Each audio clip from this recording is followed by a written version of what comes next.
దేవుని ఆజ్ఞను, బైబిల్ని ఎప్పుడైతే ప్రక్కన పెట్టి, వాక్యాన్ని ఎప్పుడైతే పక్కన పెడచెవిన పెట్టి, మన ఇష్టాన్ని మనం ఎప్పుడైతే ముందు పెట్టుకుని మనం వెళ్ళిపోతామో ఖచ్చితంగా దేవుని శాపానికి మనం లోను కాక తప్పదు. కనుక ఉండే కొద్ది కాలం, అందుకే కొద్ది దినములు అన్నాడు కదా యోబు గారు. ఎన్ని దినాల్లో స్త్రీకి పుట్టిన నరుడు కొద్ది దినములు అన్నాడు. మోషే గారు ఏమన్నారు? అల్పకాలము అన్నాడు. యాకోబు గారు ఏమన్నారు? ఆవిరి వంటి జీవితం అన్నాడు. ఆవిరి వంటిది అనుకుంటారా? అల్పకాలమే అనుకుంటారా? కొద్ది దినాలే అనుకుంటారా?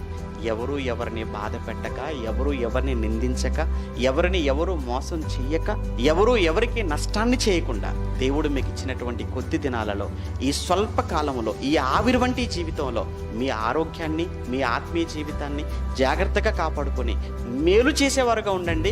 మేలే విత్తండి. కీడు చేసిన వారికి కూడా మీరు మేలే చేయండి. మీరు విత్తినటువంటి ఈ మేలు శాశ్వతంగా మరలా మీరు ఆ మేలును మీరు పొందుకుంటారు. యేసు ప్రభు మేలు చేశాడు, సమాజం కీడు చేసింది. ఆయనకు వచ్చి నష్టమేముంది? ఆయనకు వచ్చి నష్టమే లేదు. ఆయన మేలే పొందుకున్నాడు. పౌలు గారు మేలు చేశాడు సమాజానికి, అందరూ నష్టం చేశారు ఆయనకు. కానీ ఆయన విత్తిన మేలు నిష్ప్రయోజనం అవ్వలేదు. ఆయన విత్తినటువంటి మేలు ఆయనకు శాశ్వతంగా మేలును, లాభాన్ని చేకూర్చింది. అందుకే అన్నాడు, నేను చచ్చిపోయాడు, నాకు లాభమే అనేసాడు. కనుక అలాంటి మంచి మనసు, అలాంటి మంచి స్వభావం మనందరికీ దేవుడు అనుగ్రహించాలని కోరుతూ ఈ నా మాటలు ముగిస్తున్నాను.